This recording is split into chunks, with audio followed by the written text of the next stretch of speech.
Olá pessoal, eu venho nessa aula de hoje explicar para vocês, né, o que é continuidade elétrica em um SPDA estrutural e como fazer os procedimentos para executar essa medição.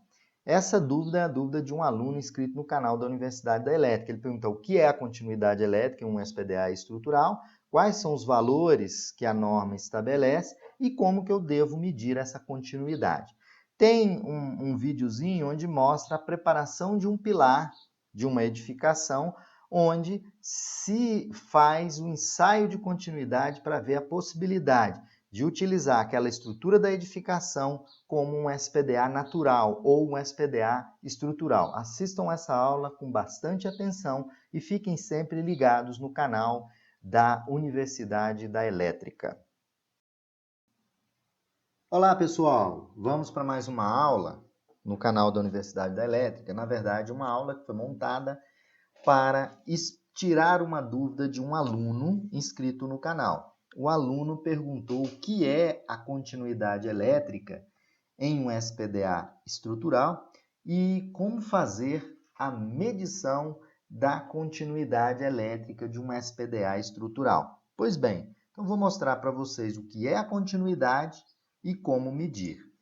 Primeiramente, a NBR 5419, na sua parte 3, ela estimula o uso das armaduras de concreto como parte integrante de um SPDA natural, ou seja, aquele SPDA que utiliza as descidas embutidas nas fundações. Isso deve ser estimulado desde que sejam seguidas as recomendações da 5419 na parte 3 do seu anexo F. Então, o uso das armaduras, tanto para o sistema SPDA natural, né, os seus subsistemas de descida, captação e aterramento, deve ser estimulado e sendo feito o uso das armaduras. O SPDA estrutural, nele, as descidas e o aterramento, elas são embutidas no concreto, ok? Ou você faz uso das ferragens das fundações como subsistema de descida, captação e aterramento. Eu tenho duas fotos aqui. Uma é uma foto de uma pequena maquete de um SPDA estrutural, onde vocês têm aqui, né, uma edificação de 3 pavimentos, por exemplo.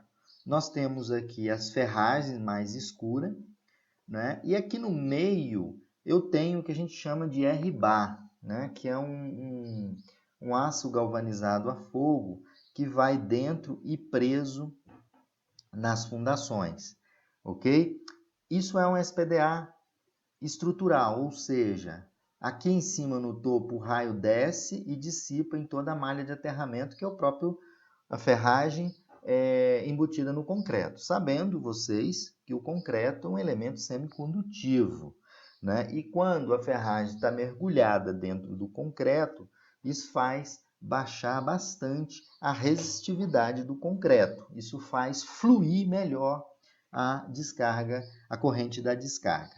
Então, o SPDA estrutural, ele faz uso das armaduras como subsistema de descida e aterramento. Como o volume de ferragem é muito grande nas edificações, isso torna os sistemas muito mais eficientes no tocante ao aterramento, né, no tocante às descidas e essa dissipação pelo sistema de aterramento. Porém, existem alguns detalhes que devem ser seguidos, principalmente a continuidade elétrica. Por exemplo, esse pilar aqui, ó, que nós temos aqui, eu tenho que ter uma continuidade elétrica nesse pilar, tenho que ter uma continuidade elétrica nesse, tem que ter uma continuidade elétrica nesse pilar, e vocês vão observar que é necessário ter uma continuidade elétrica desse pilar para esse pilar aqui, ó, desse para esse, né, desse para esse, ou seja, de forma cruzada, para a gente verificar se os baldrames, né, eles estão conectados. Isso é que eu vou explicar para vocês. Né? A continuidade elétrica. A armadura de aço dentro de estruturas de concreto armado é considerada eletricamente contínua. né? Contando que pelo menos 50% das conexões entre as barras horizontais, que eu mostrei anteriormente, verticais, elas sejam firmemente conectadas.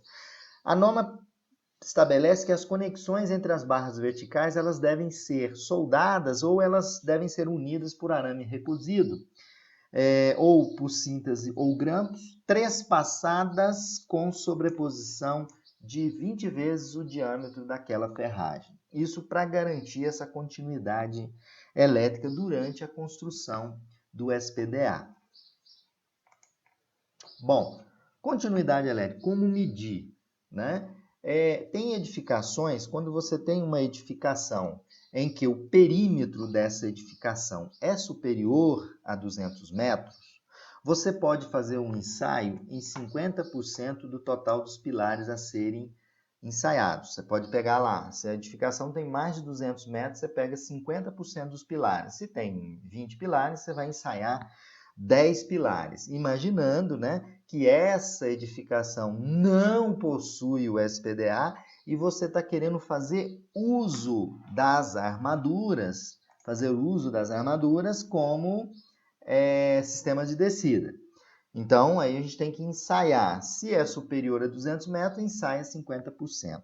Aí a gente diz o seguinte, segundo a norma, a continuidade elétrica, a resistência elétrica dos pilares e entre pilares, ela deve ser menor ou igual a 1 ohms. E isso deve ser medido com um instrumento chamado miliohmímetro.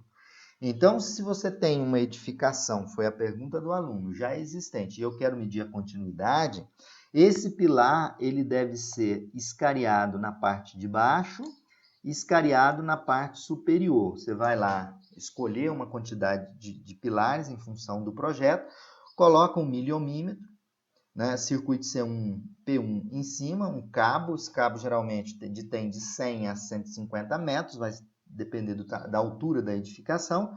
Essa corrente é injetada em cima e coletada embaixo, e o instrumento faz a medição da continuidade elétrica no pilar e entre pilares. Se eu pego esse pilar, a parte de baixo, por exemplo, eu tenho que fazer as medições cruzadas, da parte superior com a inferior desse, da parte superior com a inferior desse, fazendo um cruzamento.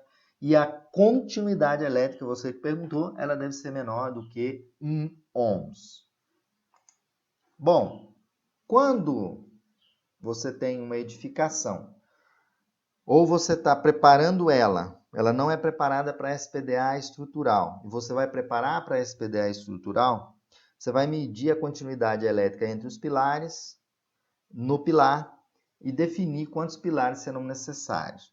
Após isso, quando o sistema estiver montado, a medição da resistência para o sistema, após pronto, a medição da resistência deve ser realizada entre o ponto mais alto da captação até o seu barramento de equipotencialização. Se a edificação que você está construindo SPDA não possui barramento de equipotencialização, você deve construir esse barramento de equipotencialização. Então, nesse ensaio do BEP até o ponto mais alto, quando está pronto o seu para-raio, a resistência nesse trecho deve ser no máximo 0,2 ohms, ou seja, no máximo 200 miliohms. Então, é importante verificar essa continuidade elétrica. O ensaio, às vezes o projetista pede o ensaio da continuidade elétrica para verificar se naquela edificação ele pode fazer uso das armaduras como descidas. Isso quando a edificação já é construída. Aqui tem alguns exemplos de alguns pilares onde nós fizemos alguns ensaios, né? Então, você vai ensaiar, você tem que escariar o pilar embaixo e em cima. Aqui a gente coloca esse ferrinho dando contato aqui, isso aqui é um aço, né? É uma ferramentazinha que a gente fez que ele fecha aqui o contato com a ferragem. Aí a gente vai medir o pilar na parte de baixo e na parte superior e fazendo o cruzamento entre os pilares, tá? Aí você vai ver se os baldrames estão com continuidade elétrica. Agora vocês vão ver uma preparação de um pilar ou seja, o escaneamento de um pilar para fazer a medição da continuidade elétrica. Então, a continuidade elétrica consiste em medir os pilares e entre pilares. Medindo os pilares e entre pilares, a resistência ôhmica não pode ser superior a 1 ohms. Tá? Então, veja agora a preparação de um dos pilares em uma edificação onde estamos fazendo os ensaios de continuidade para ver a possibilidade da instalação de um SPDA estrutural.